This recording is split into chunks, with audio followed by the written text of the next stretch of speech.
안녕하세요. 불독남입니다. 오늘 소개해드릴 책은 금융의 모험이라는 경제학 서적입니다. 이 책은 동류의 책과는 달리 특별하게 쓰인 책인데요. 따분한 금융의 상식들만을 전하는 것이 아니라 철학과 인문학을 겸한 통합 서적이라는 것입니다. 저자의 이런 통합적인 노력은 금융과 다른 학문 사이에서 균열이 있다고 보기 때문입니다. 흔히 금융을 떠올리면 복잡한 통계와 수식으로 가득 찬 어려운 학문으로 취급합니다.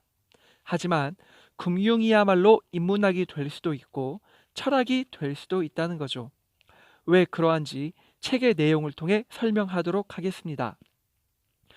본래 금융의 본질은 지극히 인간을 위한 것입니다.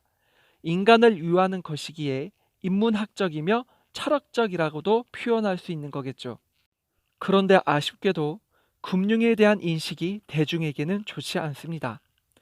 금융인만을 떠올려 봐도 인간미가 없고 계산적이며 탐욕과 야망으로 가득 찬 돈놀이하는 사람으로 보기 때문입니다.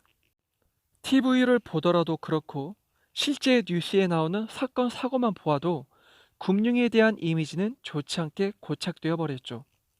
2008년에 있었던 서브프라임 모기지만 보아도 금융의 허점들이 적나라하게 드러났습니다. 하지만 책에서 저자는 금융 자체가 나쁜 것이 아니라고 주장합니다.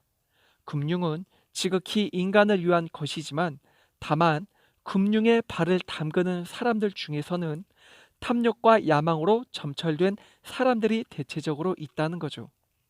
대표적으로 투기꾼들을 들 수 있습니다. 자, 그렇다면 금융이 그 자체로 나쁜 것이 아니며 오히려 인문학적이고 철학적임을 설명해야겠죠. 먼저 찰스 샌더스 퍼스라는 사람의 말로 시작해 보겠습니다. 찰스 샌더스 퍼스는 과학자이며 수학자인 동시에 철학자입니다. 그는 다음과 같은 말을 하므로 사회에 파장을 일으켰는데요.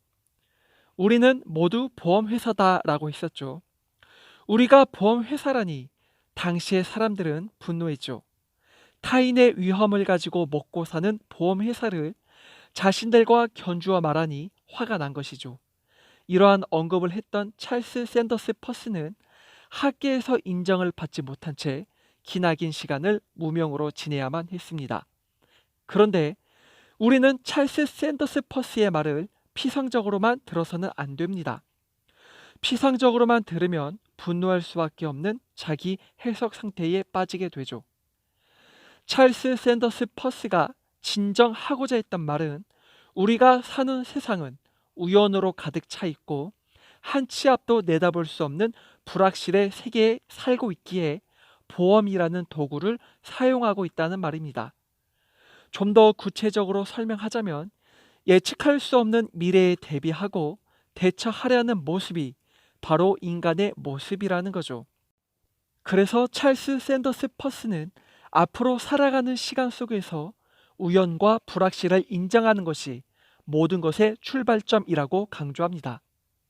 반면 이 세상에는 우연이라는 것은 없고 철저한 자연 법칙만 존재한다고 생각했던 부류가 있습니다.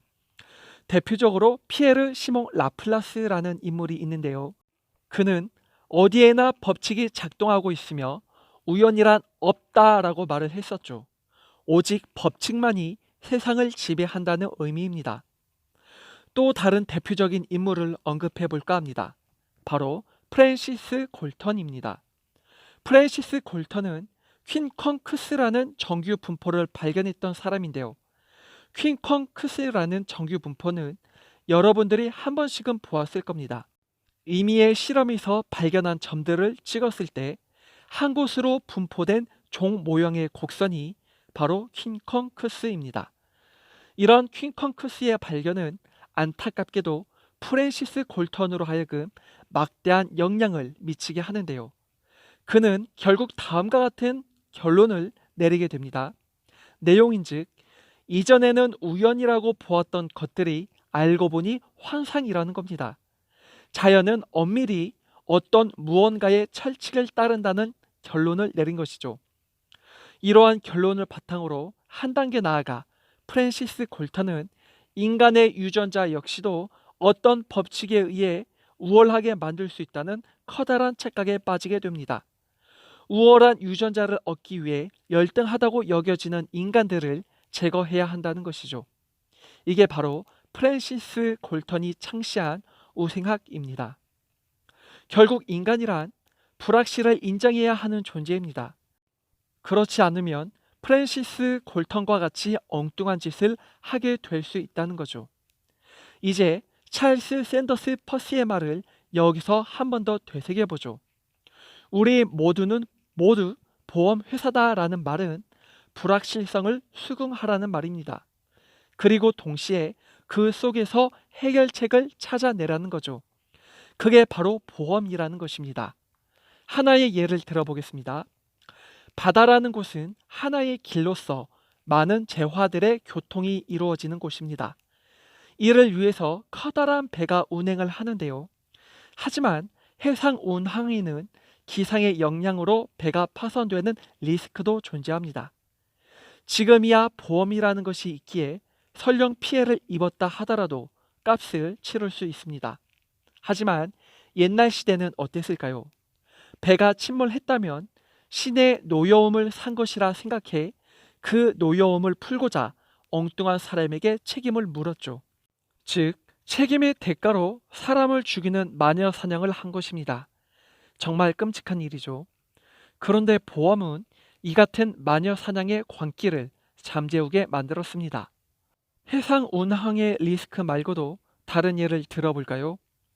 회사를 경영하다 보면 재정이 어려워질 때 파산 신청이라는 것이 있습니다. 파산 신청을 하게 되면 법적 효력이 발동됨에 따라 채권자는 채무자에게 강제 이행을 할 수 없게 되고, 또한 채무자는 채무 변제까지도 면책받을 수 있습니다. 하지만 옛날에는 달랐습니다. 파산을 하게 되면 채권자들이 채무자들을 죽이기까지 했으니까 말이죠. 왜 살인까지 사용했던 것일까요? 그 이유는 파산이 윤리적 실패라고 보았기 때문입니다. 다시 말해서 파산한 사람은 영악한 죄인이라는 것입니다. 이런 그에게 새로운 출발이란 없는 것이죠. 하지만 지금의 금융에서는 회생을 통해 새롭게 출발할 수 있습니다. 채권자의 강제 집행을 막아주며 전문가의 자문을 통해 새롭게 다시 출발할 기회가 열려 있는 것이죠. 이러한 회생을 통해 죽어야만 하는 사람이 금융을 통해 새로운 인생을 살게 되는 것입니다.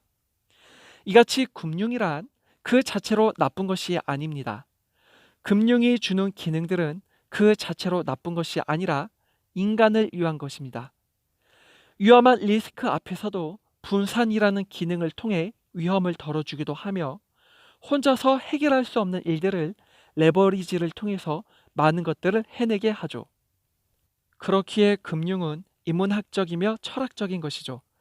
이 책에서는 이 외에도 다양한 내용들을 다루고 있습니다. 금융의 개념을 다방면의 시각으로 전개해 나가면서 값진 통찰력을 독자들에게 선사합니다.